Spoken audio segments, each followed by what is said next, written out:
Johnny, here we are, an 11B Honda Turbo. One of the all-time great racing cars. I think most Formula One aficionados would agree. Rather stern-looking Nelson Piquet Sr. behind us there, but he looked like that quite a lot, particularly just before he got in the car. That's how I remember him. He did, didn't he? From that time. All this. See on the right arm there, Syrah, as a company, as typical Italian Frank Williams sponsor. They just loved your dad. Oh, really? And I went over there a few times to Italy to meet them. I never really did understand what they did. I think it was something to do with radiators. And, they were, every year, you know, they paid the money and they were on Nelson, particularly. They wanted to be on Nelson's overalls. There was nothing on the car. No. But that was kind of, that was symptomatic of your dad's earlier years, because he was very, very popular, still is, in Italy particularly. And yeah, Denim loved him as well. But looking at this car, yeah, we had the Barclay sponsorship on the car. That was Brown and Williamson. It took Williams a long time to get on board with tobacco. My father, I think, always tried to avoid tobacco for as long as possible, which is a touch, not greatly ironic when you consider the later years with Camel and then Rothmans, then of course Rothman's sister products. But I remember he was always, when he was asked why he didn't have tobacco sponsorship in the years of Marlboro and JPS cars competing against him, he said, well, I'd like to avoid it if at all possible. And he was right. And your dad was very, very health conscious. Yeah. And he was very correct, for politically correct, but not for politically correct reasons. He is a correct person. And when I joined on the sponsorship side, he said, the first thing I've got to tell you, Peter, is that we never ever poach sponsors from other teams. We only approach companies that are not yet in Formula One, or companies that perhaps been in Formula One have pulled out, and we can try to get them back in again, but we never take sponsors from other teams. And you and I can sit here now and come up with a list of companies that other teams have taken from Williams. We won't go into that now. But one team in particular. Well, one team in particular. But going back to Barclay, the irony of that sponsorship, and it was a very nice little sponsorship at the time, but the irony of it was actually owned by British American Tobacco. Of course, yeah. And they pulled out after a couple of years of being in Formula One with the Barclay brand, and something went wrong. I think they were with Jordan at the time. Something had happened. And I remember talking to the guy, and he said BAT had just made a board decision never ever to do Formula One again. They're very annoyed with the whole thing. And then they came back with Lucky Strike and everything else, the massive expenditure with Craig Pollock. Of course. So yeah, I remember I think. Yeah, it was a very strange irony. That was the only word to describe it, really. Calmer, General Electric Calmer. We had General Electric sponsorship in those days. That was a computer deal. And Showa dampers. See the old Showa logo there. I'd forgotten about them. Yeah, save children. And Patrick, Patrick did really well, I think, working with Honda on all those other different areas. And certainly we were pioneering, I think it's fair to say, with Honda, a lot of the computer technology in Formula One.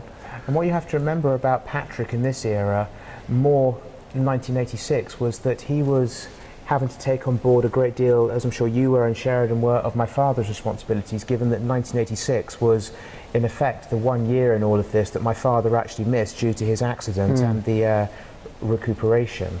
So it was, there was a lot going on at Williams during this period, 1986 and 1987, with a family of FW11s, but most importantly, 3 World Championships and 18 Grand Prix victories over those 2 seasons combined. So it was a very rich period on track, and especially with probably, arguably I'd say, the most intense driver pairing we've had in Nigel Mansell and Nelson Piquet. I guess on their day, Alan Jones and Carlos came close to that sort of intensity, but Nigel and Nelson pretty much carried it weekend in, weekend out during their 2 seasons partnered together with us. When you're doing a tour here and people say to you, how powerful was this engine, what number do you give? I would say around, well, I would say that the height of turbos was probably the FW11 behind us, the 86 car, because correct me if I'm wrong, but this particular one was fitted with a pop-off valve, wasn't it? So you're beginning to get into the initial, a little bit like ground effect in terms of the sliding skirts being restricted. You're getting into the realms of turbos being initially restricted by the regulations, then progressively outlawed by them, well not progressively, but outlawed by them. But I'd say the 1986 car with a qualifying engine in, which occasionally get nicknamed grenades. I mean, around 30, maybe 1400 brake horsepower for a Honda, and I hear the better part of 1500 brake horsepower for the BMWs at the time, which powered the Benettons and the Brabhams in 1986. So, well, I know you're reading The Ultimate Excitement. I know you're reading The Unfair Advantage at the moment. What's The Ultimate Well, Excitement? that's another book. That's a How Nigel did you know I'm Snowden reading book. that? Oh, is it really? Yeah. I know you're reading The Unfair Advantage at the moment, so those numbers... Give me a hard time about reading it in the wrong order. But those horsepower numbers actually stack up quite well. Even Mark Donoghue would be impressed with those from the 91730 days. 91730 days, but so that car almost epitomises horsepower. If you wanted to have a picture of horsepower, it would be a 91730.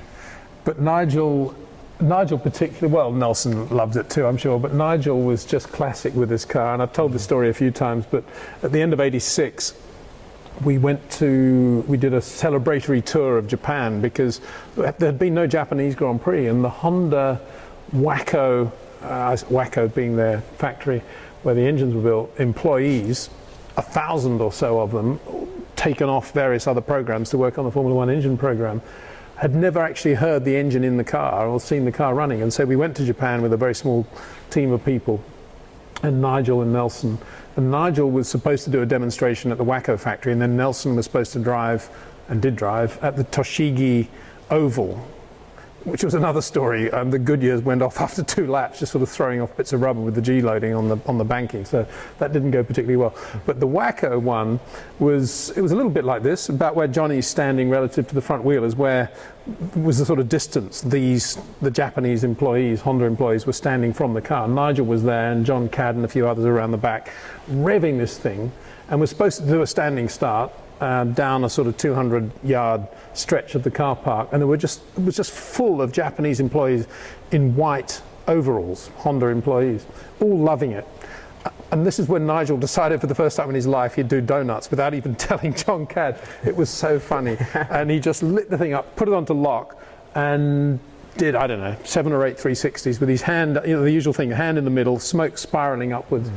And 5 seconds later, there were no white uniformed Japanese employees to be seen anywhere. They'd completely scattered to the all four winds. It was very funny. We had they eventually thought it was funny anyway. It's funny when you mentioned John Cadd and donuts. Honda were, as is natural, they were highly secretive of their technology, and of course when they left Williams at the end of '87, the turbo V6 engine was still to be used again in '88, so we weren't left with any. But it took my father and Patrick 12 years to actually procure a supply. We only have 2 operational Honda cars on our inventory. And this particular car here, we chose to get ready quite hastily in 1999 for that year's Goodwood Festival. The festival was only, I'd say, at the most 2 months after the engines arrived. So I decided that, our good mutual friend Mick Asalo should drive it. It was a Honda event. He told me he was obviously pitching to BAR to be Jacques' teammate at BAR Honda for 2000. So I said, come and do this Honda event. But you need to come and shake it down. And we're going to shake it down before Goodwood. So he came to sleepy Abingdon Airfield near here on a lovely summer's day. And he decided to conclude his shakedown test with an almost perfect Mansell-esque donuts. But a certain Mr. Cadd was not impressed at all. And actually, I think a certain Mr. Cadd, if he's watching this, actually telltale to Patrick Head about it, because I got a bit of a telling off because my driver selection of donutted this highly valuable 2-off Honda powered car that we actually have. So well, Nigel only got away. I'm never going to stop the guy from donutting it, of course. No, well, Nigel got away with this one because nobody had seen it before, and John didn't know what was going to happen. But after John that, doesn't like donuts. No, I don't know a mechanic who does like donuts actually. No. Let's just bring the camera over here, because while we've been talking, I've been very impressed by the photograph here of your dad and Patrick Head, and particularly I'd like to focus on the shoes that Patrick Head is wearing, because I think they sum up. They sum up everything. You're going into PR mode now, Johnny. You're saying don't do it, but I think it sums up the difference. Well, the way the partnership worked, because have a pan in if we can on the. My father got the good clothes. On the sneakers that Patrick's wearing. Well, yeah, your dad was out there and he was raising the money and he was charm personified and he was multilingual. Well, he is multilingual and incredibly clever. And there was Patrick, who just basically loved motor racing, fabulous engineer.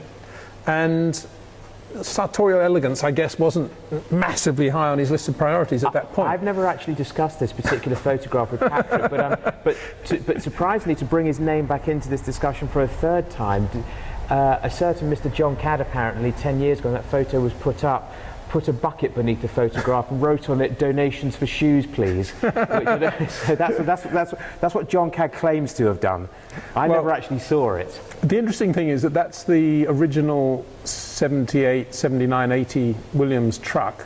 Yeah. And that's outside the original Williams Didcot factory. There were two in Didcot. That was the first one by the railway line, which Frank, I think, basically got for free from the local council.